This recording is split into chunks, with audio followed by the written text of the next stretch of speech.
Fala moçada, tudo na paz, tranquilo? Tô aqui para mais uma videoaula para a gente analisar, refletir o conteúdo da sala de aula e eu vou analisar um pouquinho, os slides do nosso material e eu vou falar um pouco sobre a Revolução Industrial e o processo da globalização ou da economia globalizada que nós começamos a ver nos módulos 1 e 2. Bom, primeiro nós vamos analisar a distribuição da população mundial. É importante a gente analisar que a população mundial ela se distribui de maneira bastante desigual pelo mundo, como vocês podem estar observando no mapa ao lado. Observem que tem áreas que são muito densamente povoadas, enquanto que tem áreas que são praticamente desabitadas. A concentração das pessoas dentro dos países, nas cidades, obedecem aos critérios das condições de trabalho que os centros urbanos oferecem, como, por exemplo, os serviços, o comércio, mas principalmente as indústrias. Nesse mapa que vocês estão vendo, que foi retirado do material de vocês conseguem perceber a população urbana espalhada pelo mundo. E alguns países, mesmo não tendo uma maioria urbana, como é o caso da China e da Índia, possui uma população urbana bastante expressiva devido ao seu contingente populacional.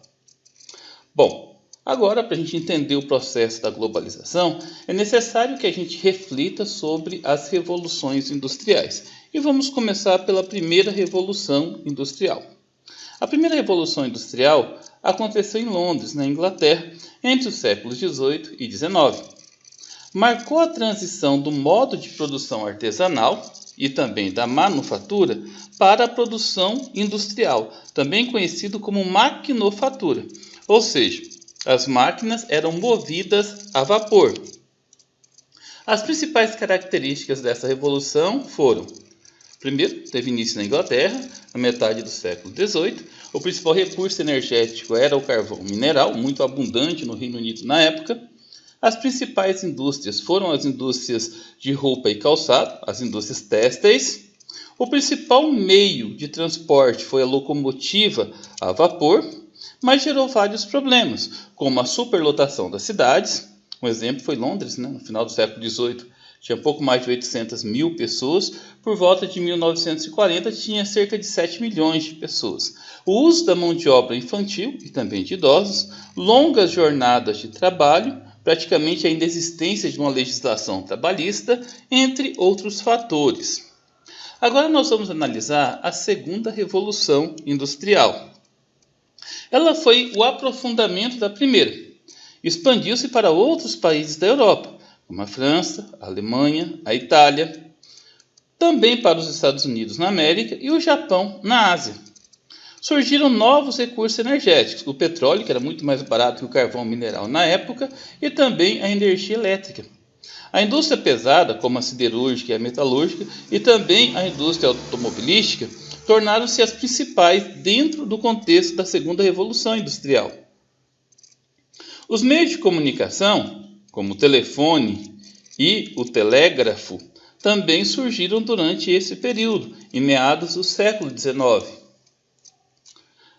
Os modos de produção começaram a entrar em vigor, como o Taylorismo e o Fordismo. O Taylorismo, só para a gente ter uma vaga ideia, é claro que ele é muito mais complexo do que o resumo que eu coloquei no slide, ele se baseava em serviço supervisionado, em longas jornadas de trabalho, inclusive com pagamento de hora extra, trabalho repetitivo e especializado, divisão espacial do trabalho. Já o Fordismo, que surgiu a partir da década de 1920 e foi intensificado a partir de 1930, a partir da crise da Bolsa de Valores de Nova York, foi baseado nas ideias de Henry Ford e aplicado nas suas indústrias automobilísticas. Foi o aprofundamento do Taylorismo. As escalas de trabalho não eram mais longas, foi acrescentado à esteira de produção o trabalho repetitivo, especializado e o sistema de crediário, que também passa a ser implantado nesse sistema. Foi muito utilizado até a década de 1970 e algumas indústrias ainda utilizam o Fordismo. Vamos entender a terceira revolução industrial que nós ainda nos encontramos nela. também conhecida como Revolução Técnico-Científico-Informacional. Ocorreu na segunda metade do século XX, no contexto do fim da Segunda Guerra Mundial. Se caracterizou pela incorporação de alta tecnologia e da tecnologia digital no processo produtivo. A terceira revolução industrial passa a ficar muito evidente na última década do século XX, no final do século XX. Como característica, nós temos aí a química fina, surge shampoo, condicionadores, várias formas de remédio que melhoram a qualidade de vida da população, as telecomunicações, celulares, tablets, televisores, o sistema de informatização, computador, internet, o sistema de robotização. Hoje os veículos, tem robôs que montam carros, caminhões e assim por diante, tem robô para tudo, Colheitadeira hoje é um tipo de robô. Surgem novos modos de produção, como o toyotismo e o volvismo. E o processo é globalizado, não fica mais restrito só a alguns países. Vamos falar rapidamente sobre as características do toyotismo. Bom, primeiro, a produção por demanda, ou seja, não tem mais aquele estoque de mercadoria. A produção por demanda é conhecido como just in time, ou seja, no tempo certo. A redução dos estoques, é preciso haver uma demanda para ser fabricado o produto. A realização de tarefas múltiplas pelo trabalhador. O trabalhador agora tem que ter várias especializações e não uma só mais. A integração espacial do trabalho. O ritmo produtivo estabelecido pela demanda, ou seja, ele é variável, tem um cumprimento de metas, você vai fazer a produção de acordo com a necessidade, também conhecido como serviço à la carte, ou seja, de acordo com o gosto do cliente ou do consumidor. Mas houve vários aspectos negativos. Com o aumento da produção, devido ao processo tecnológico, há uma significativa diminuição no ciclo de vida útil dos produtos, gerando uma quantidade cada vez maior de lixo. Aumenta muito a produção, aumenta muito também o que nós chamamos de obsolescência programada, ou seja, os produtos vão ficando cada vez mais fáceis de quebrar, precisando ter um ciclo cada vez maior.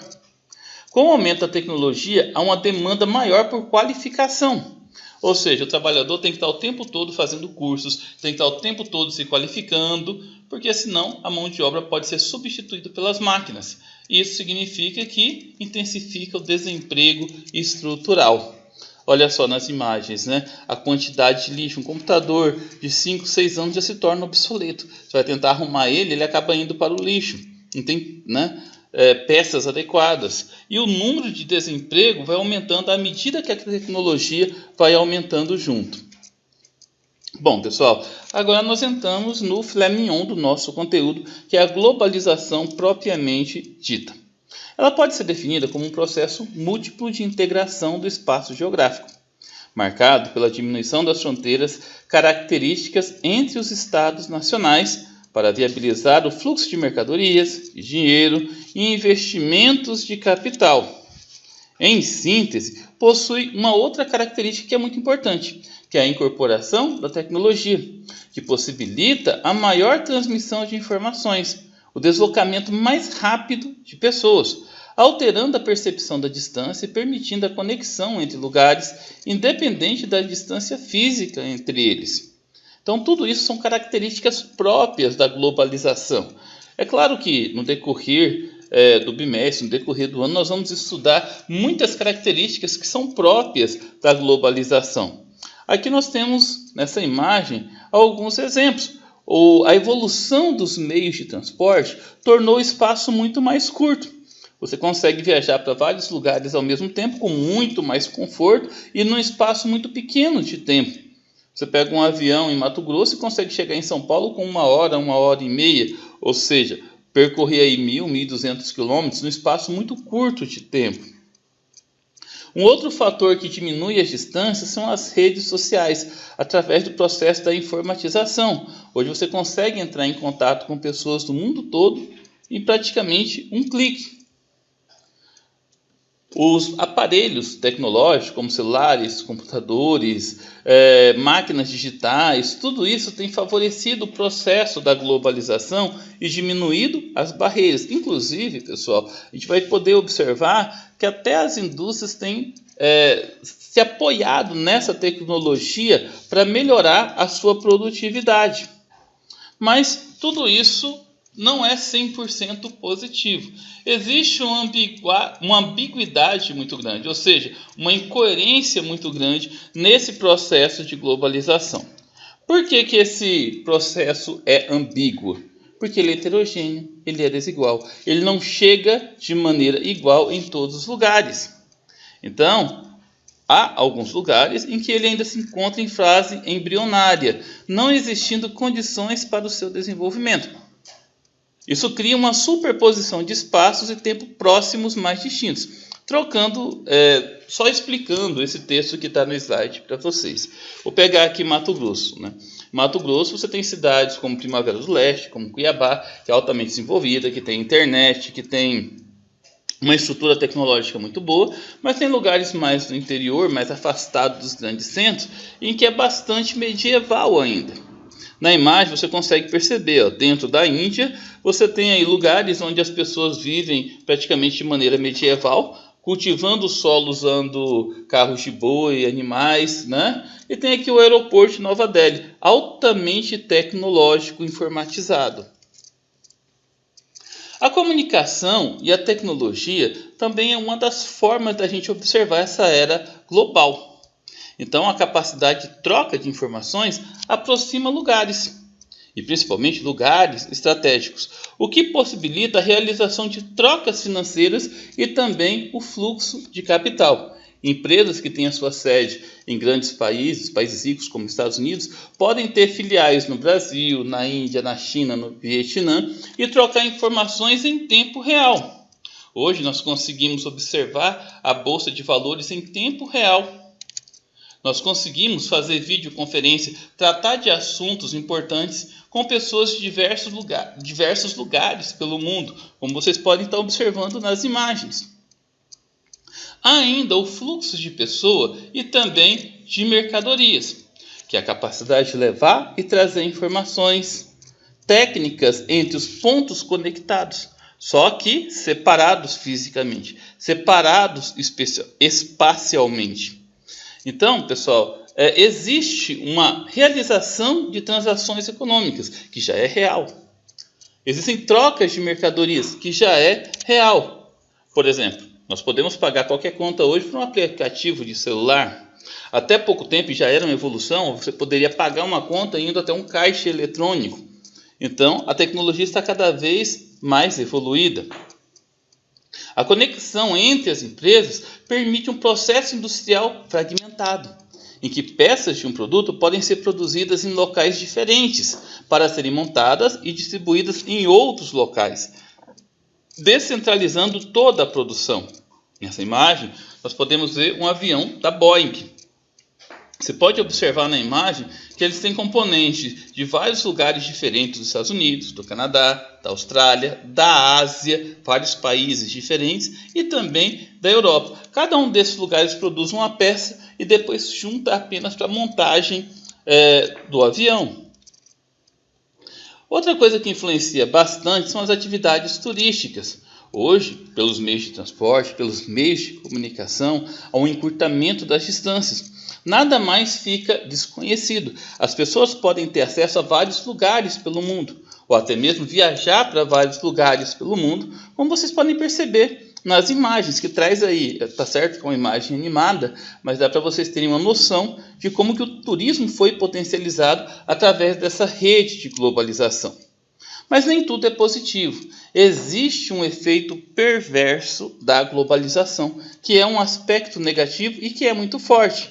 Por exemplo, o desemprego estrutural e conjuntural. O desemprego estrutural é a troca da mão de obra pelas máquinas. E o desemprego conjuntural é aquele tipo de desemprego que surge quando há crises na economia.